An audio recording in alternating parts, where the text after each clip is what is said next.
This is the Jack Murphy Podcast.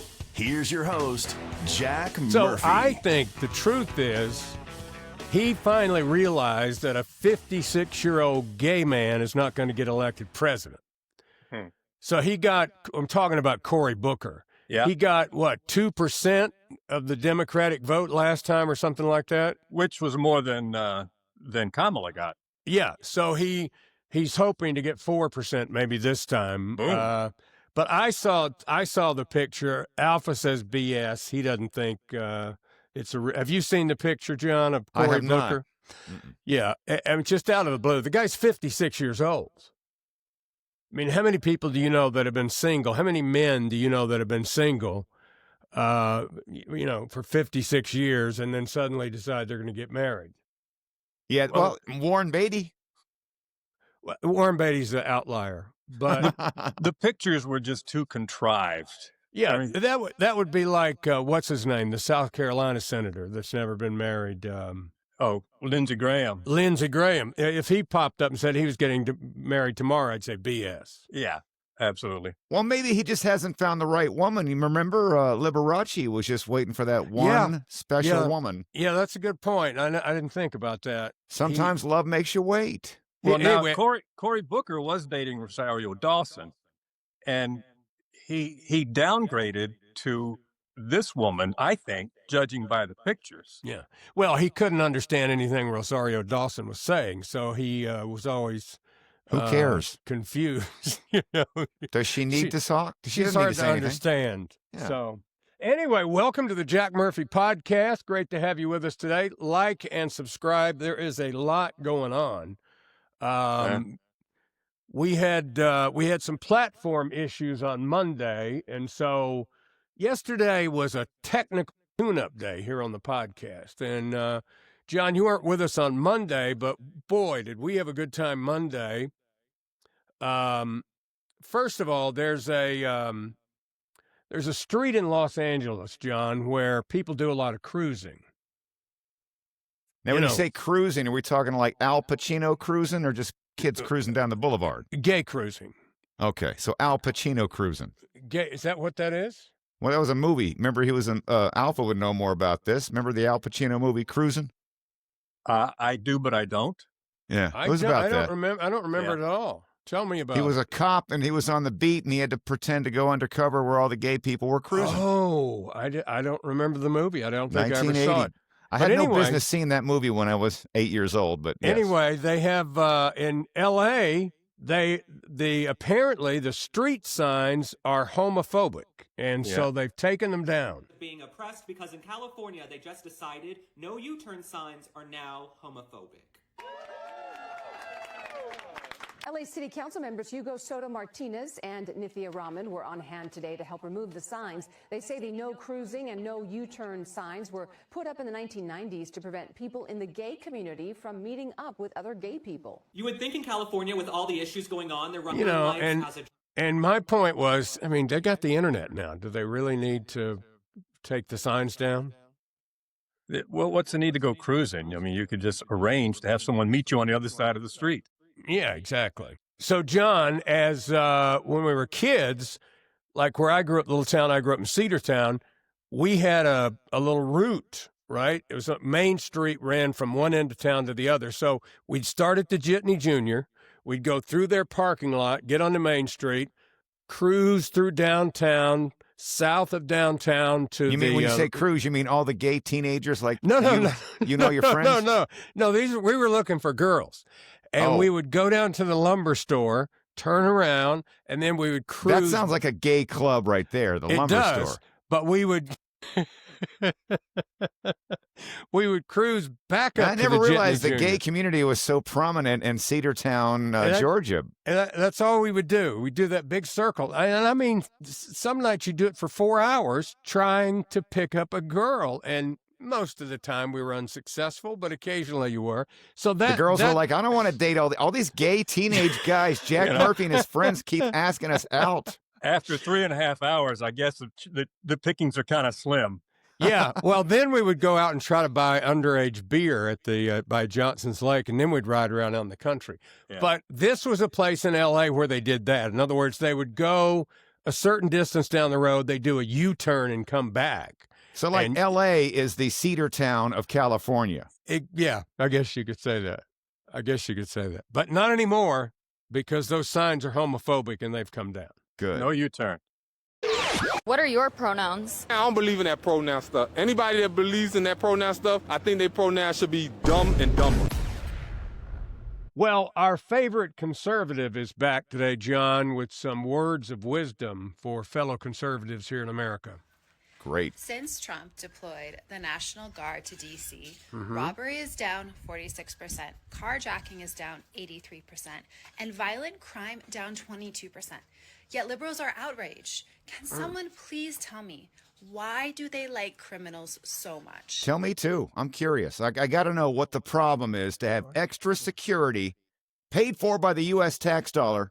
I would not mind it at all. And people say, well, the next thing you know, they're going to be, have a curfew. No, if that ever comes to that, we'll deal with that then. Not everything is a slippery slope. Right now, we got to do something about this explosion of crime and violence in the nation's capital. He has the ability to do that, and I think he should be able to do that nationwide. This has really, really hit home with Well, you, hasn't it? I've never seen him so serious about anything. In Chicago, the mayor there says he's asking his people to rise up and riot. Yeah, Fight to back. Fight Right. him back. Fight back. Who do you think's Gavin going to win? Newsom- Who do you think's going to win a fight between Chicago gang members and the U.S. military?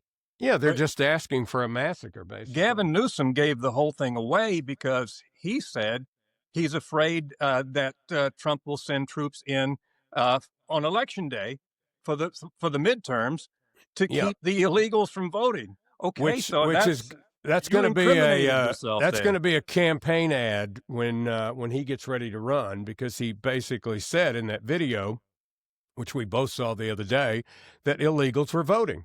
And why else? Why would anybody else be scared at the polls? As a Colorado congressman who said in an interview that these illegal aliens were her constituents. Mhm. No, actually, your constituents are the citizens who voted And- for you.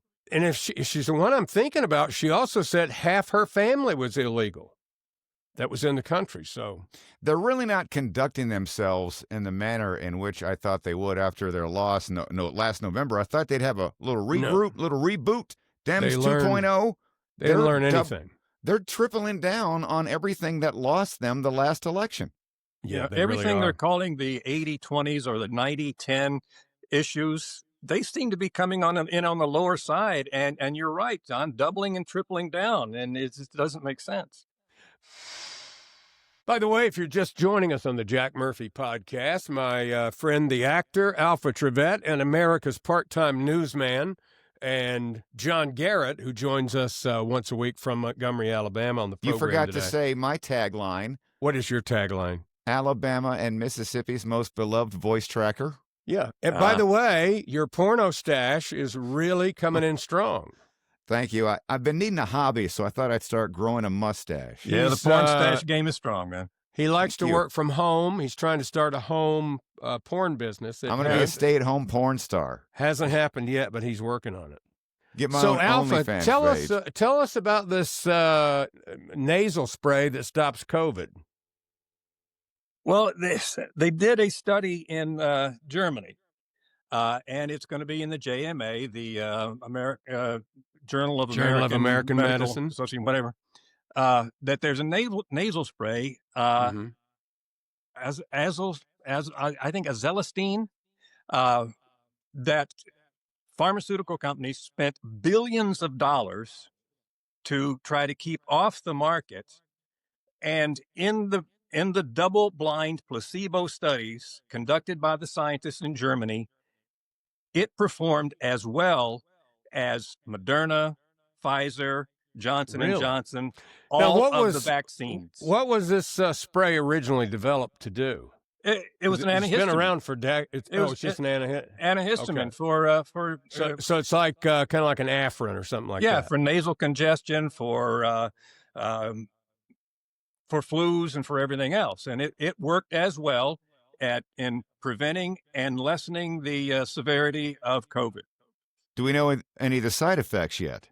Well, I mean, Well, I can tell you this, if it's anything like Afrin, the side effects, if you use it long term, are terrible.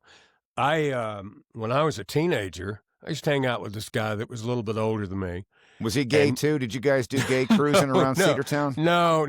Is this another one of your gay teenage stories? No, but he had a perpetual stopped up nose, and he was always with that Afrin. And I go, what is up with you and that Afrin? And he goes, oh. Probably a whippet. He said, no, we didn't have whippets back then. But he had started using it because he had sinus problems or whatever and allergies. And, we didn't have Claritin D or anything like that back then. You just dealt with it. Mm-hmm. And like every gay teenager should. Right. So if he didn't use it, his nose just stopped. He couldn't breathe.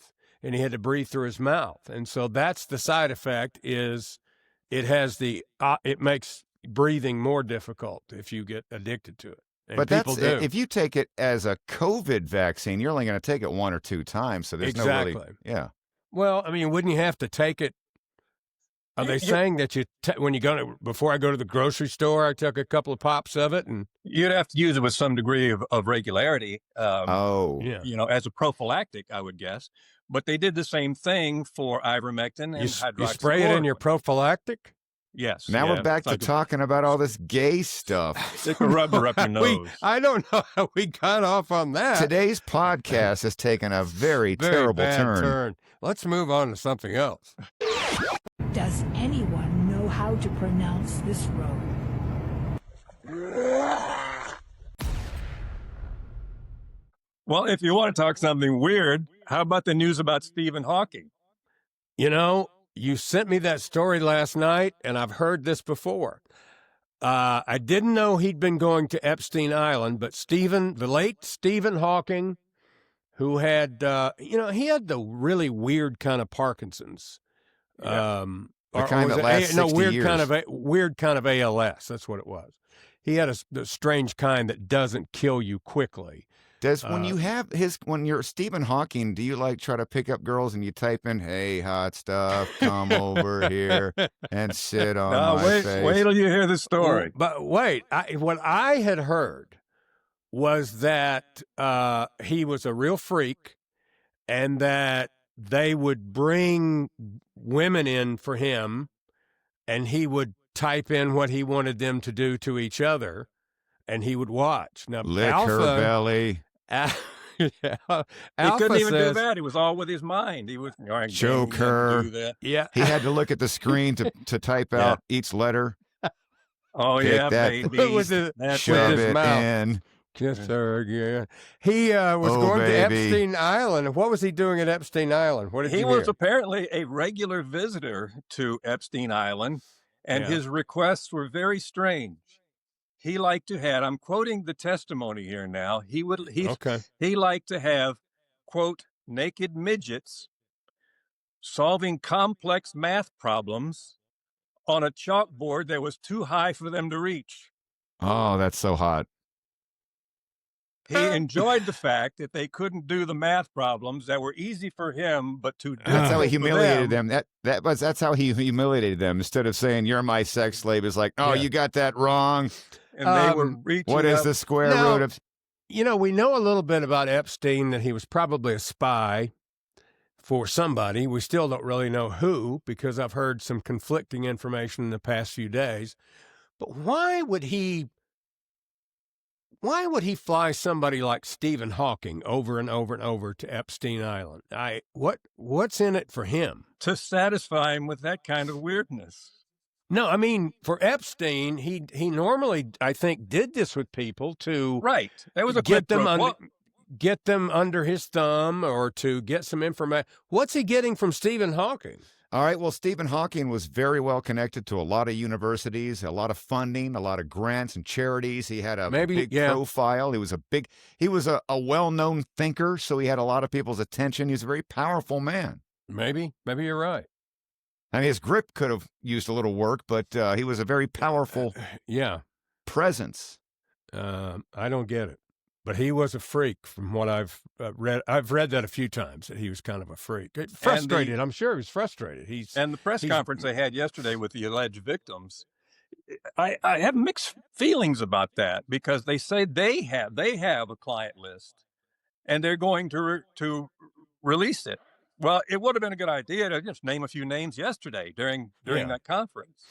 Yeah. But then at the end, an attorney representing them, Gloria Allred, came out. Oh my! She's That's still my around? least favorite attorney of all time. I find her hot. She said, "Stop saying pedophile. It has nothing to do with this. These are victims." Well, wait a minute. But a lot of them were underage at the time, and there are others, I'm sure. And you have to remember, she's a good friend of Hillary Clinton's, and her daughter, Lisa Bloom, offered to pay a woman $750,000 to testify or to make up a story about Donald Trump sexually harassing her. Did you say that she was hot, John? Hey, she looked all right back in the day, fighting for women's rights. It's kind of a turn on. She's hideous. I mean, I know her personality is, but just looking at her face back in the day, she was on Phil Donahue a lot. I remember her seeing her when I was a kid, and I thought she was not half bad. Man, you She's didn't not get out Maxine much. Waters hideous, but I mean, She's up there. She's like 80 years She's got old a now. big mole right here. She's like Nancy Pelosi. She was just always so nasty. Well, yeah, but I'm talking about just looking at it. Same with Nancy Pelosi. Take away the politics. In 1984, you ever seen a picture of her? Yeah, she was cute back in '84, but I couldn't get past the liberalism. You see them sometimes walking around blindly with dead eyes, following orders, not knowing what they do, not caring. You mean like Democrats?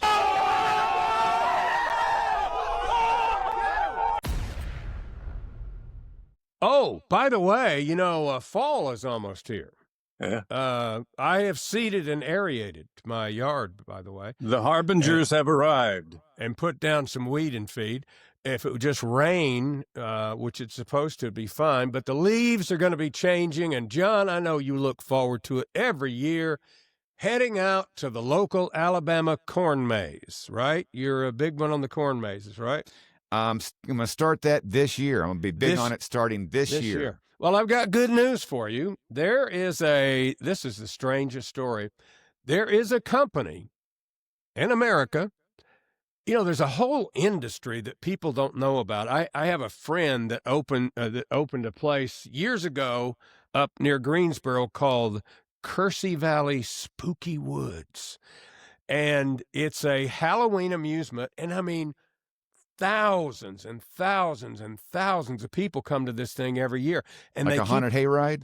Oh, it's huge. He's got about 300 acres. And he's got like a haunted barn. He's got a haunted hayride. He's got a cornfield. They have concessions. They have zip lines that go through the trees. Every year they add more and more to it. But it's a big, big business. And he goes to a convention every year where people, like, have you ever been doing one of those things when it's dark, and you're walking along and all of a sudden the ground gets kind of spongy feeling under you? They take old mattresses and dig a hole and put the mattress in and then put dirt on top of it. So when you walk on it, they learn stuff like that at these meetings. But this company called Maze, you just plant the corn and then they come in and cut a design in it. And this year, the big design they're doing is Lainey Wilson. Now, that's a big ass corn maze there. But they have. I looked at their website, and they've done Lainey Wilson designs in like 30 different corn mazes, including one, John, in Cullman, Alabama. I've got a picture here I'll put up. You can see what the kind of thing that they do. So. Nice little side income for Lainey Wilson there, I think. I hope she's getting paid. You think she's getting a cut? They're using her name and her likeness. Sure, they have to pay her. And then the other thing is, I don't get it because you can't tell what it is unless you're up in the air above it. Right.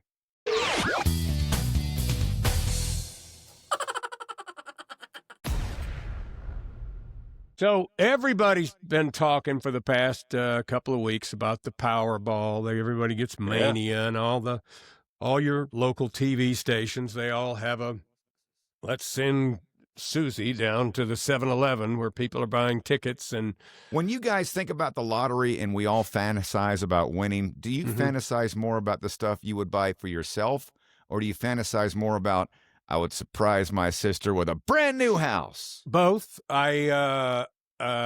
You know, and I'm sure everybody does. You have a plan in your mind about how much money you're going to give your children, how much money you're going to give your brothers and sisters, blah, blah, blah. For all that stuff, you know, now, people do it. I have my plan. Number one is to go on TV and pull out a list. The following people can kiss my ass. There you go. I like that. That's my plan. That's one reason I usually buy a ticket when the jackpot gets up, you know, above about 50. I'll buy a ticket because do you pray about it? Do you pray to God? No, I do not. But you know, I have a plan for what I always buy my ticket in South Carolina. You know why? You don't have to give your name to collect the jackpot if you do win. All right, let me ask you a question. So this $1.5 billion, it's roughly... It's 1.7 now. 7 now, yeah. After the one-time payout in taxes, I think you take home right at $300 million out the door. It's more than that. It goes up, but the other day it was like $300 million. So let me ask you a question. If you had $300 million out the door in your bank account. Right now, if you took out everything you would owe in taxes, which is about 43%, you'd walk away with $377. Let me ask you this. So if you got $377, honestly, don't lie, would you give me $1 million? Would you shave that mustache? No, I mean, I'd be like, if I want $300... I would definitely give, friends money. How good a friend am I? How much would you give me? I don't know that it would be $1 million. I don't want to trap myself into that in case I win. Okay, but well, I would certainly give my friend some money. Why don't we move on to what I really wanted to get to in the story? But I don't want to make any promises here. I want to know what you'd give me, because I tell you what How much would you give me if you won? First of all, do you have a ticket for Saturday night? No, but a boy can dream. I thought about this.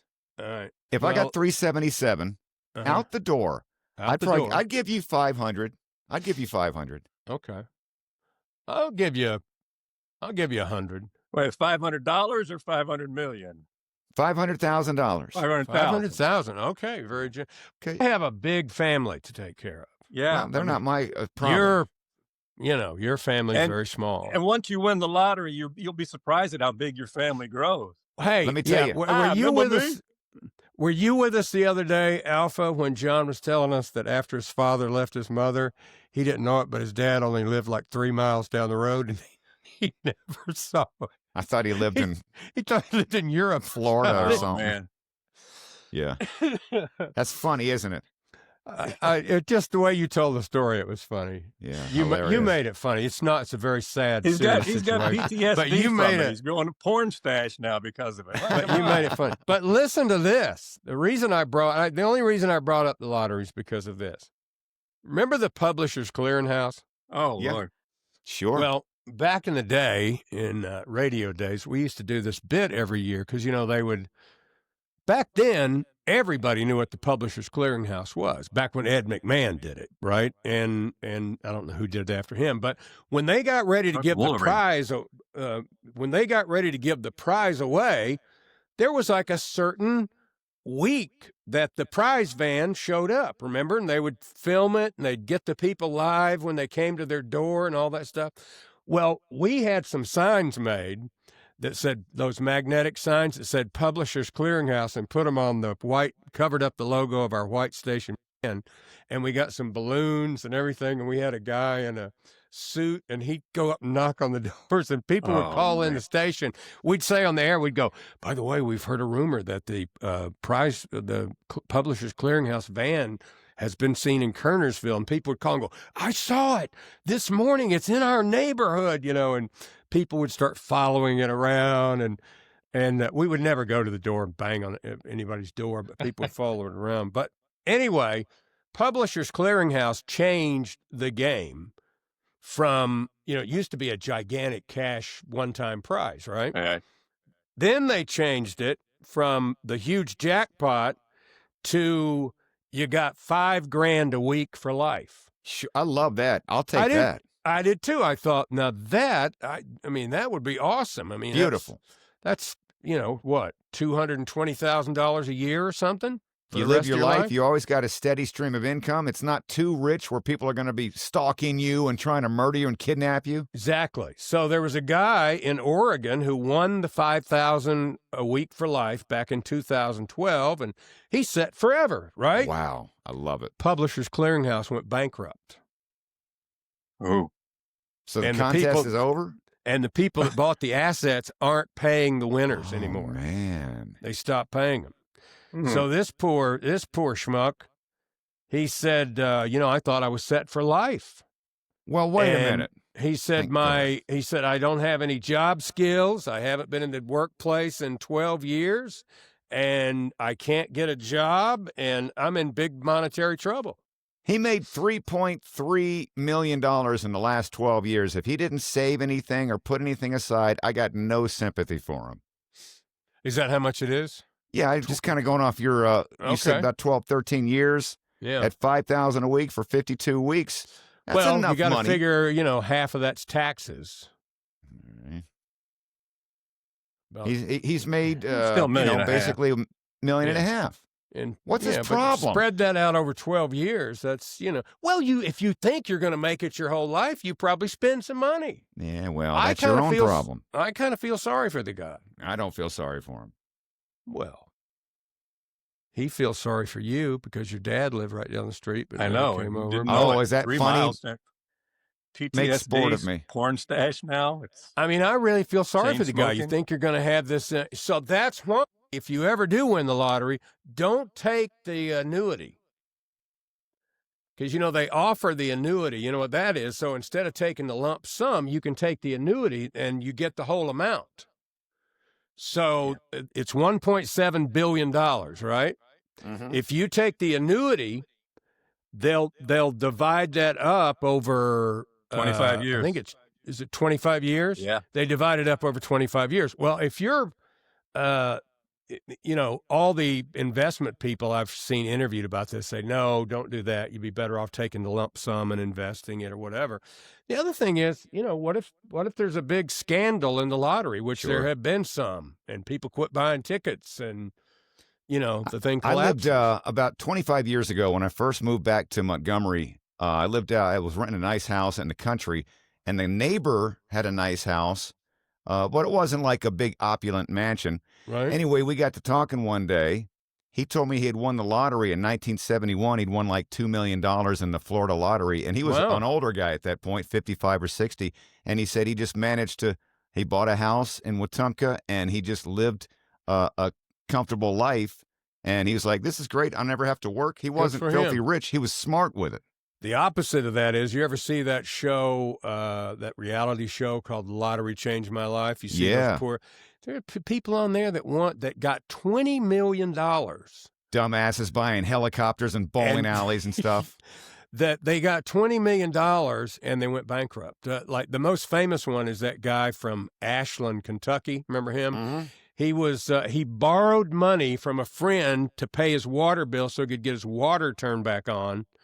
And I guess he had $1 left or something. He bought a Powerball ticket and he won. And he had they set him up with a financial planner. He had a house down in West Palm Beach, real nice place. Only when the show went to his house, it was so sad because he was one of these guys that was like bald up to here, alpha, but he had a ponytail about 2 feet long in the back. And when they got to his house, the thing he was the most proud of that he wanted to show everybody, John, was his sword collection. Uh-huh. And he must have had 100 of them in the hallways of his house, and he was just so proud of them. But then they went and interviewed the financial guy, and he said, yeah, we had him set up. He was getting $25,000 a month from the bond funds and everything, and he would have gotten it forever. And then one day he called and said, sell it all. And like you said, John, he bought a Learjet to fly back and forth to Kentucky, and he was bankrupt within a couple of years, died penniless in a hospice center in Ashland. There was a guy a few years ago. He lives in L.A. He's about 24. You might have heard about this. And he won like the $1 billion jackpot a few years ago. The guy in his house burned down recently in the L.A. fire. Maybe. He bought a house next door to Jennifer Aniston. He has like That's two or him. three. Yeah. Now that's the life. He's 24. He's got $300 million. He seems like he has a smart head on his shoulders. He's investing it into real estate and not stupid jets. Yeah. He did. His house burned down, though, during the Palisades fire. But hey, by the way, a quick aside here. He had insurance and can buy another one. So the actual distance between my father's apartment and my childhood home. Okay, here we go. It was exactly 10 miles. 10 miles. 10 miles. He could have come over at any time, but 19 minutes. But he didn't. He didn't come over. I'm sorry. Maybe had I won the lottery, he'd have come to see me more. He would have been over there in a heartbeat if you'd won the lottery. But anyway, I feel sorry for the Publishers Clearinghouse guy.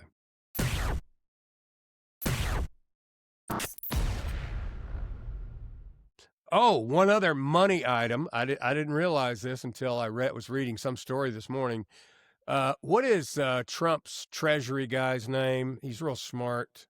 Scott Bessent.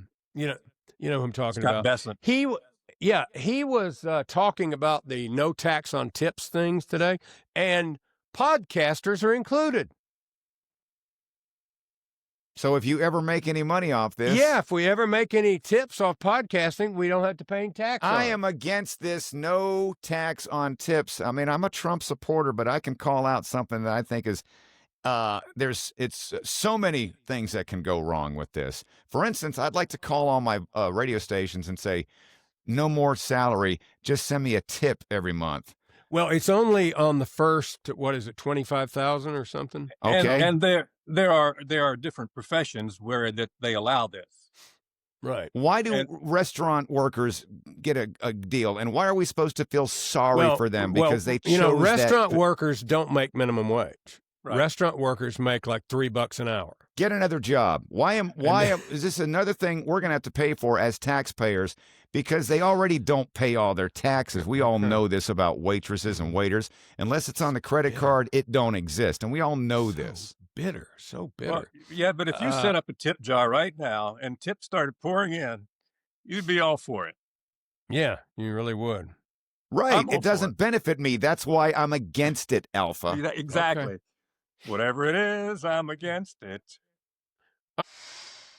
All right, Alpha sent me this story. Why was Nigel Farage testifying in front of the U.S. Congress? Because Congress is starting to look into the way that free speech is being eroded in UK. Not just that, but general freedoms. The place is practically a prison. You can't fly the British flag. You can get arrested for that because it offends people.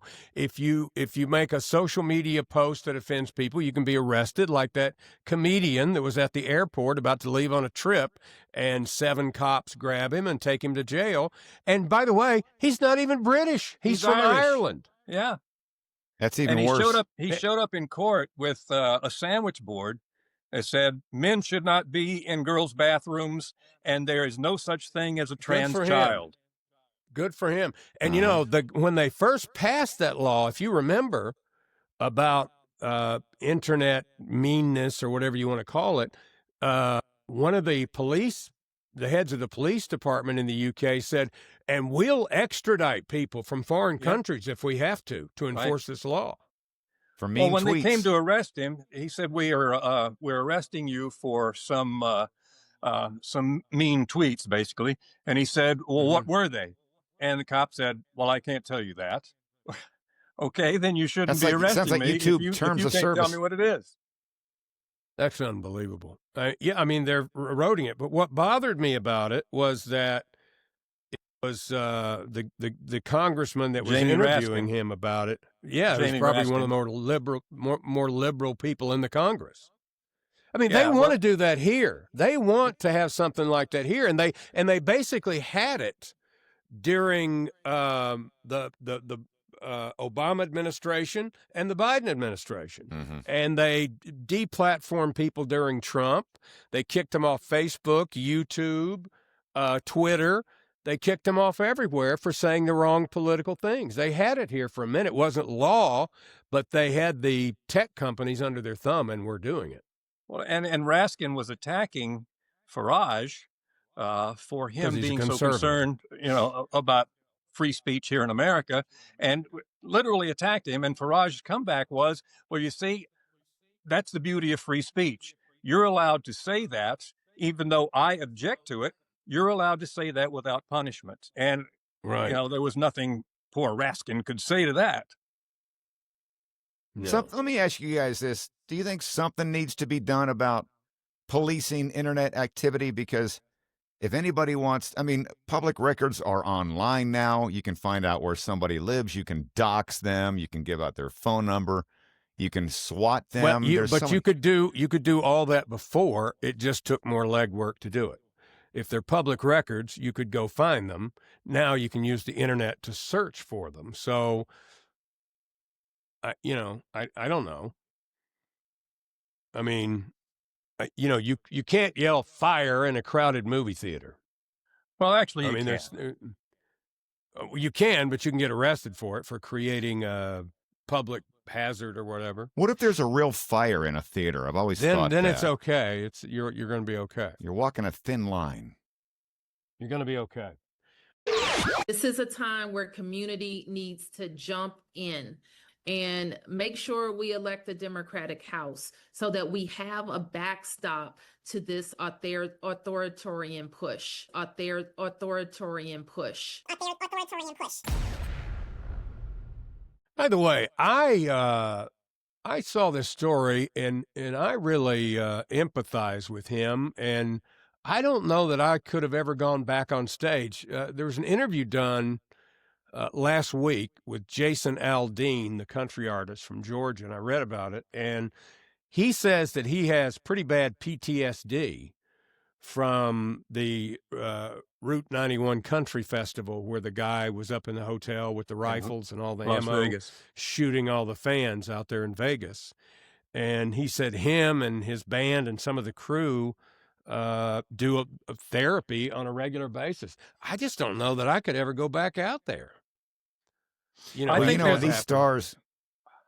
I think there's a lot about that whole situation that needs to be investigated. Like, who was this guy really? How did he get into that hotel room? Were there shots coming from somewhere else? Because there are eyewitness reports that wasn't the only place that bullets were coming from. Sounds like it could be a documentary for the History City channel to look into. We'll launch an investigation. Luke Bryan got somebody threw a phone and hit him on the face this summer, and we're seeing like somebody threw something at Taylor Swift last year. It seems like the crowds are getting, more violent, more aggressive. I wouldn't want to be on stage if I was famous for any reason. I never got that. Why do you the only thing I ever saw thrown at a stage was like maybe some woman would throw their underwear at a really hot rock guy that was up there or something. But some chicks, I'd rather be shot than have them throw the underwear on me. But yeah, I see what you're saying. So, what's up with throwing stuff? Don't throw your granny panties, fine. But what's the deal with throwing stuff at the stage? You paid a lot of money to see the artist. I'll tell you, because people are like awful. A parachute. Ah! Right. People are terrible now. You're going to get kicked out, or you're going to get arrested. But I think you're right, John. People just don't know how to act anymore. The solution is chicken wire. That's all you got to do, man. Yep. What's that movie where they played behind the chicken wire? Oh, that was that the Blues Brothers? Yeah. Blues Brothers. Yeah. Right. John's probably never seen it. I hadn't seen it. As Boy is Born. Yeah. Yeah, you got to watch. There's a lot of things I've seen that came out before I was born, but I never had any interest in seeing the Blues Brothers. They're funny. Really? Oh man. I'd rather watch an Alpha movie. They were funny. The Blues. I can agree with that, but I'm aware of the Blues Brothers phenomenon, John Belushi, Dan Aykroyd, but it just didn't ever appeal to me. Quit slow blinking at me. I'm sorry. Okay. I would like to rear up and jackknife my legs and kick you both in the fucking jaw with my foot bone.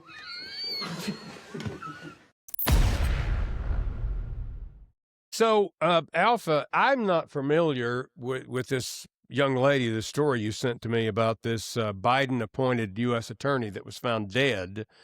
That you've got a lot of conspiracy theories, I have to admit. This Highway 91 country shooting thing. I think they did a pretty thorough background of this guy and his brother and everything. And I think he was just a loner, professional gambler who had gotten into financial trouble and, just a mentally troubled guy. And But that doesn't explain how he was able to get all that artillery. And he was a regular at these hotels, and he put it in. It wasn't artillery; it was just rifles and ammo.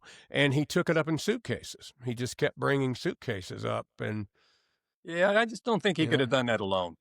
I just don't think so. I know Jack believes everything his government tells him. All over Las Vegas. Listen, you may be right. I don't know. Listen, I'd like to know more about him. I'd like to know more about the guy that shot President Trump in the ear. Who? What? I mean, they dropped that like a hot potato. It's like that guy never existed. And the second guy that was that was hiding in the bushes at the golf course, that's another one. We haven't heard anything. Oh, but if you want to hear about how Donald Trump has fat ankles and bruises on his hands, they'll let you know all about that. They'll do a deep dive on that. Exactly. Well, but we don't know anything about this kid. And I love how for 4 years we watched in real time as Joe Biden brains leaked out of his ears. And yet now all of a sudden they want to talk about Trump is elderly and this, that, and the other thing. Give me a friggin' break. And like you said earlier, Alpha, and you said it too, John, is that the playbook has not changed. I saw Schumer yesterday. Like we see things through different eyes. I watched Trump do these live cabinet meetings where he lets the press come and watch. And I think, God, I love that. I love to see what the cabinet and the cabinet members are actually doing and talking. And then he takes questions for an hour from the press. And Schumer stands up and goes, doesn't that just look terrible? It looks so amateur. Yeah. Because he's used to hiding everything from the people, that it probably does look that way to him. But I love it. And you mentioned the attorney who was investigating some of the Biden corruption was later found dead. A young woman, and they had no Clintons cause have of anything death. to do with it? Pardon? Anything to do with the Clintons? They could be involved. Anytime somebody dies, you can look for a Clinton footprint. It's not only happening Jessica in Germany. You've heard of the AfD party, which is a conservative party in Germany, and they are right now leading in polling for taking over what they call the bill. Forget what they call their parliament or whatever in Germany, but the Bilderberg or something like that. Yeah, 7 of the AfD party candidates have died right before elections. And we hear about this happening in like Russia and all that. That happens in America too. This is not just the Clintons. Civilization, Germany. This girl, Jessica Aber, she was the U.S. attorney for the Eastern District of Virginia, was found dead and passed away from epilepsy in her sleep, they said. Yeah. Although it took them weeks to come up with that theory. By the way, that was her initial diagnosis, too. We found out she had epilepsy and she died of it. Yeah. What a shame. Maybe she had a nasally COVID analgesic she can use. Well, listen, if this is your first time with the Jack Murphy podcast, you're either right now shocked at what you've just heard for the last 30 minutes or surprised that you stayed this long. You have really enjoyed yourself, and I hope it's the latter. And if you did enjoy yourself, like the video and subscribe. And believe it or not, unless the government shuts us down, which there's a good possibility that they may, we'll be back tomorrow with another episode of the Jack Murphy podcast. Thanks for watching the Jack Murphy Podcast. Remember to like, subscribe, and ring that bell. Go ahead, ring it. Get alerts when a new episode drops. And tell your friends about the Jack Murphy Podcast. But only the cool friends, please. Tune in next time for another episode of the Jack Murphy Podcast.